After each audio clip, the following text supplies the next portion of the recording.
क्या हाल चाल है दोस्तों। स्वागत है आपका अपने YouTube channel education with Sanjeev में। तो मैं आपको करा रहा हूं तूफान सीरीज, जो कि मैथ के लिए एक रामबाण साबित होने वाली है। जिस बच्चे की तैयारी बहुत अच्छे से चल रही है उसको ये सीरीज बिल्कुल भी छोड़नी नहीं चाहिए। क्यों? क्योंकि मैं इसके अंदर आपको मिक्स क्वेश्चन करा रहा हूं। जितने भी रेलवे के एग्जाम में पूछे गए क्वेश्चन है आपके। रेलवे के कौन कौन से एग्जाम सर? रेलवे का आपका कोई भी एग्जाम हो, आरपीएफ, एनटीपीसी और ग्रुप डी, हम इन तीनों एग्जाम को टारगेट करके चल रहे हैं। आप देख सकते हैं इनके अंदर सारे क्वेश्चन पीवाई की यूज होंगे। ठीक है, यानी कि आपका जो है आपका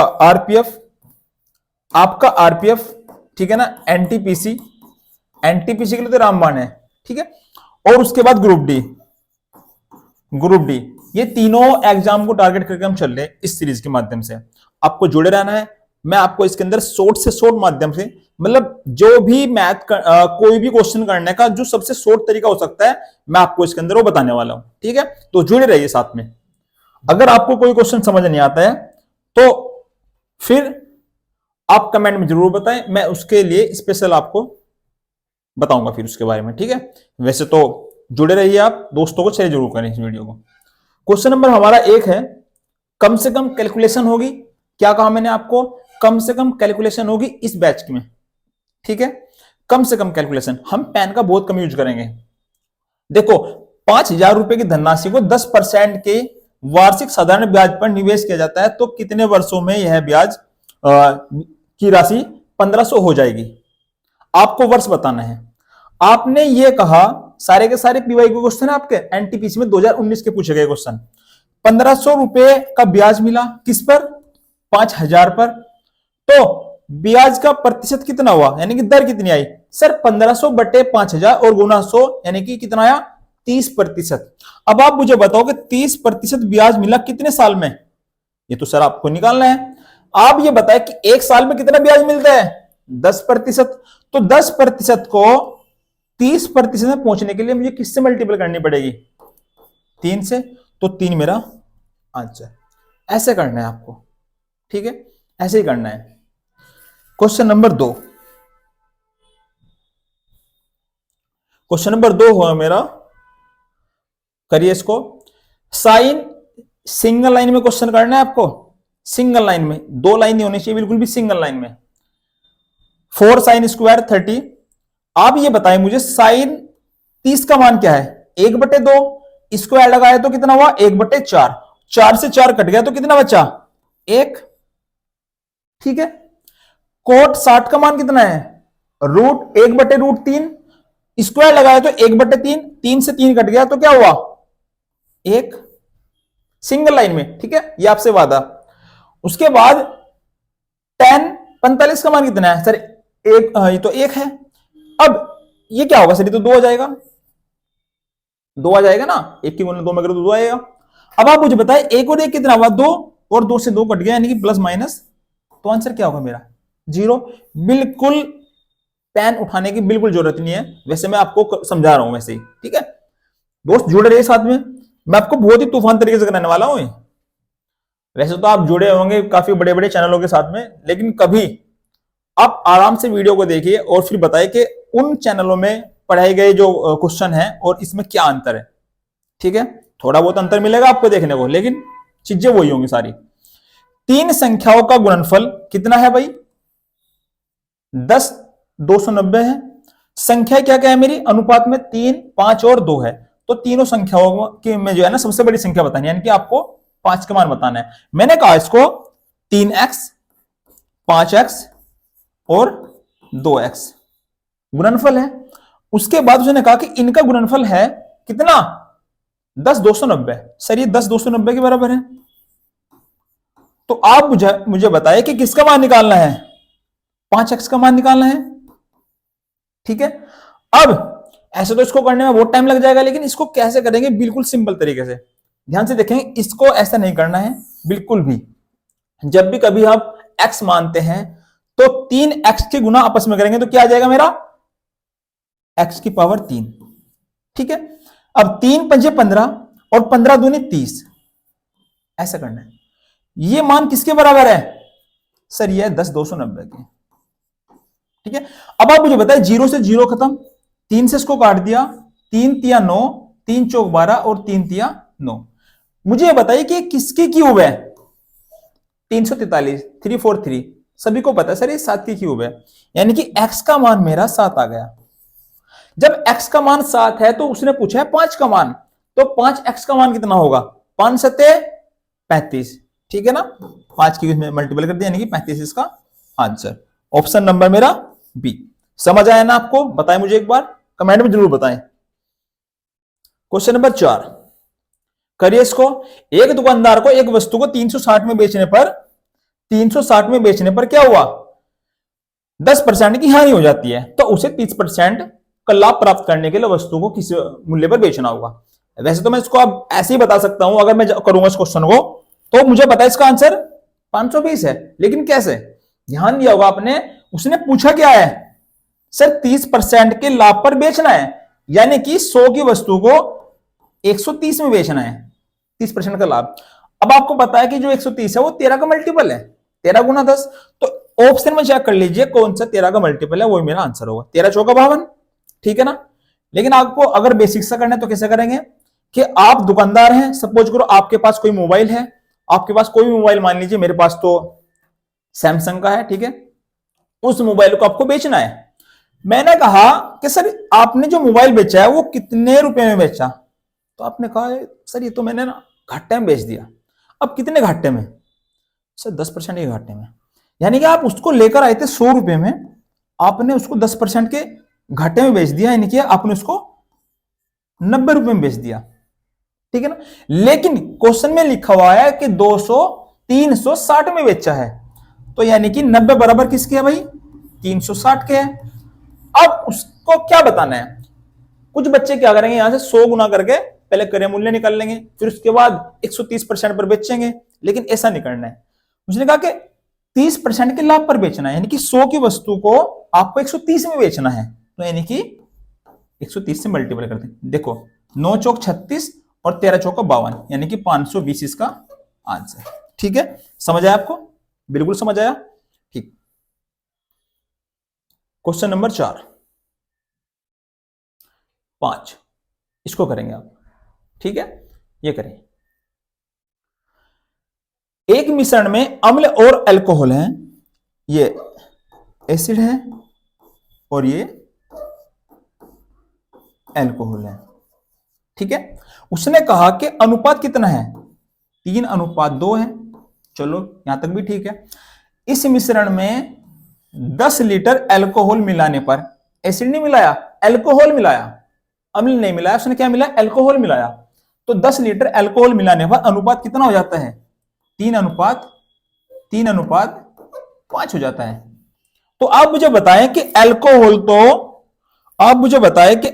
तो यहां पर भी सेम ही था, सॉरी एसिड तो यहां पर भी सेम था और यहां पर भी सेम है, तो मिलाया क्या? सर मिलाया तो अल्कोहल, लेकिन कितना मिलाया? 3 मिलाया। क्वेश्चन के अंदर लिखा हुआ है कि सर 10 मिलाया, तो यानी कि मेरे हिसाब से 3 मिलाया है, उसके हिसाब से 10 मिलाया है। तो मैंने कहा कि मेरा 3 10 के बराबर है, मेरा 3 10 के बराबर है, तो जो निकालना है उससे मल्टीपल कर देते हैं और जो जिसके इक्वल होता है उससे भाग कर देंगे, ठीक है। तो 3 बराबर है 10 के। निकालना क्या है? क्वेश्चन में क्या पूछा कि मूल मिश्रण में, यानी कि ये पहले वाला मूल मिश्रण है, इसमें अम्ल की मात्रा कितनी है? अम्ल यानी कि एसिड, यानी कि 3 है, तो 3 से क्या कर देंगे? मल्टीपल कर देंगे। तो 3 से 3 खत्म, 10 इसका आंसर, यानी कि ए। समझ आया ना आपको? बताएं एक बार, एग्जाम में भी आपको ऐसे ही करना है। ध्यान दीजिए, तो बेहद आसान क्वेश्चन है। क्या बताना है इसके अंदर? PAQ 38 है, ओके। PQO ये बताना है आपको, ठीक है, ये आपको बताना है, ठीक है। PQO क्या है? अब आप मुझे सिर्फ इतना बताएं, POQ POQ PQO, ये तो ये कितना होगा? ये 38 तो कितना होगा? 76 होगा, ठीक है। ये कितना होगा? O 76 होगा। आपको इन तीनों का योग बताना है, 180 होगा। तो मेरे ख्याल से मुझे नहीं पता कि इसमें क्या पूछा है, तो पी क्यू ओ बताना है इसमें आपको, ठीक है। तो त्रिभुज जो है ना आपको पी ओ क्यू बताना है, यानी कि ये बताना है आपको, ठीक है, ये बताना है। इसके अंदर यहाँ पे निशान लगा हुआ है तो फिर इसका मतलब ये बताना होगा। क्वेश्चन मार्क यहां पर लगा है तो आपको ये बताना है। ये 38 है तो 38 का 2 गुना 76 होगा, क्योंकि ये केंद्र में है, ठीक है। अब आपको इतना पता है कि सर तीनों कोणों का योग कितना होता है, 180 होगा, और ये कितना है, ये 76 है, और तीनों कोणों का योग कितना है, 180 है। तो मैं ये कह सकता हूं 180, चमक रहा है ना साहब, 180 में से अगर मैं 76 घटा दूं तो कितना बचा, 104 बचा। तो यानी कि ये दोनों कोण मेरे 104 के हैं, और दोनों कोण क्या होते हैं मेरे, इक्वल होते हैं, इक्वल होंगे। इक्वल जब होंगे तो आधा ये और आधा ये, यानी कि 104 में से आधा आधा बढ़ जाएगा, तो दोनों कोण कौन से होंगे मेरे, 52 के होंगे, ठीक है, यानी कि 52 इसका आंसर, ठीक है। नेक्स्ट क्वेश्चन नंबर 7, 250 से 1000 तक के कितनी संख्याएं ऐसी हैं जो 5, 6 और 7 से पूर्णतः विभाजित हैं। मैंने सबसे पहले इसका एलसीएम लिया 5, 6 और 7 का, 5 छंग 30 और 6 सते 42, 5 छंग 30 और 3 सते 21, 210, ठीक है, 210 इनका एलसीएम आया। उसने कहा कि 250 से लेकर 1000 के बीच में आपको संख्या बतानी है कि कितनी बार पूर्णतः विभाजित हो सकती है, यानी कि ऐसी कितनी संख्याएं हैं 250 से लेकर 1000 के बीच में जो कि 210 से पूरी पूरी कटेगी, पूरी विभाजित होगी। 210 क्यों, क्योंकि ये इसका एलसीएम है, ठीक है। अब मैंने कहा इसको सर मैं इसको 0 हटा सकता हूं अपने हिसाब से, 0 हटा दिया और ये भी 0 हटा दिया अपने हिसाब से, थोड़ा कैलकुलेशन छोटी करने के लिए। अब अगर मैं एक बार मल्टीपल करूंगा तो ये 25 से छोटा आना चाहिए, छोटा है। अब ध्यान रखना जितनी बार भी आप मल्टीपल करोगे तो 25 से बड़ा और 100 से छोटा आना चाहिए, ठीक है। तो मैंने कहा कि सर 21 ही कम 21, तो 25 से तो छोटा है। लेकिन अगर मैं 21 की गुना 2 में करता हूं तो 21 गुना 42 जो कि 25 से बड़ा है, 100 से छोटा है। अब 21 गुना 3, 21 या 63, 25 से बड़ा है और 100 से छोटा है। 21 गुना 4, 21 चौक 84, ये भी क्या है, 100 से छोटा है और 25 से बड़ा है, ठीक है, 84। लेकिन अगर मैं करता हूं 21 पंजे 105 होगा, यानी कि ये 100 से बड़ा हो जाएगा, ये नहीं होगा। तो सिर्फ 3 बार ही, यानी कि 3 संख्याएं मेरे ऐसी हैं जो कि 5, 6 और 7 से पूर्णतः विभाजित होगी, यानी कि 210 से, जो कि इनका एलसीएम है, एलसीएम से कटेगी तो इनसे सबसे कटेगी, ठीक है। समझ आया ना आपको। क्वेश्चन नंबर 8, दोस्त जरूर जुड़िए इसके साथ में, तूफान सीरीज के साथ में। कम समय में ज्यादा क्वेश्चन, बहुत ही आसान तरीके से बिना पेन के भी कर सकते हो आराम से बैठ के। एक व्यक्ति के पास मौजूदा 4 सिक्के हैं, चांदी के सिक्के हैं, सिक्के मान लीजिए, वस्तु मान लीजिए, कोई दिक्कत नहीं है।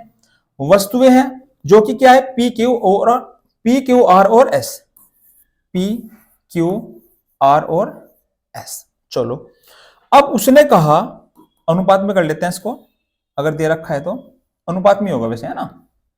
अरे रिजल्ट देनी पड़ेगी मुझको, चलो आ गया। तो मैंने इसको लिखा। अब ध्यान देखना, जब भी कभी इस तरह के क्वेश्चन तो आपको ये देखना है सबसे पहले कि पूछा क्या है क्वेश्चन के अंदर। सर इसके अंदर क्या पूछा है, लास्ट में होगा किसका वजन सबसे कम है। अब ध्यान दीजिए, अगर वजन सबसे कम पूछा है तो आप इसको क्वेश्चन को उल्टा ही पढ़ना शुरू कर दीजिए। उल्टा, ऐसे क्वेश्चन ज्यादा सोल्व होते हैं, ज्यादातर चांस रहते हैं कि उल्टा पढ़ने से हमारा जो क्वेश्चन है वो जल्दी सोल्व हो जाएगा। अब कैसे पढ़ेंगे आप इसको, मैंने देखा जो लास्ट वाली लाइन थी ये है, आर का वजन एस के वजन से आधा है, यानी कि यहां पर आर तो ज्यादा है और एस कम है। अभी तक तो कम है, सिर्फ कम पूछा है, ये नहीं पूछा कि कितना है, सिर्फ कम पूछा है, तो आप आराम से कर सकते हैं।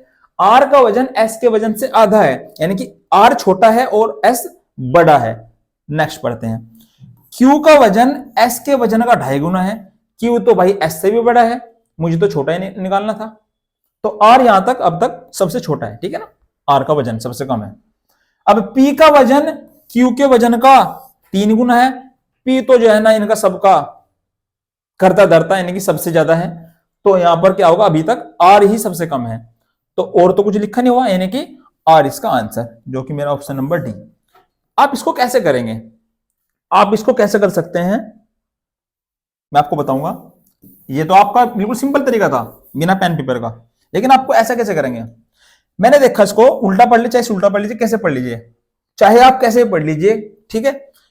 तो मैंने कहा अगर आप क्वेश्चन को शुरुआत से पढ़ते हैं, क्वेश्चन में कहा कि P का वजन Q के वजन का 3 गुना है, तो P अगर ये 100 है तो ये कितना है भाई, 300 है, ठीक है ना। ये 100 है तो कितना है, ये 300 है। अब Q का वजन S के वजन का 2.5 गुना है, जो Q है वो S का 2.5 गुना है, तो एक 100 किसका 2.5 गुना होता है, 40 का 2.5 गुना। फिर उसने कहा कि जो R है, R का वजन S के वजन का आधा है। R कितना है भाई, R कितना है सर, R तो 20 है। सबसे कम वजन किसका है, R का है, तो ये मेरा आंसर, ठीक है।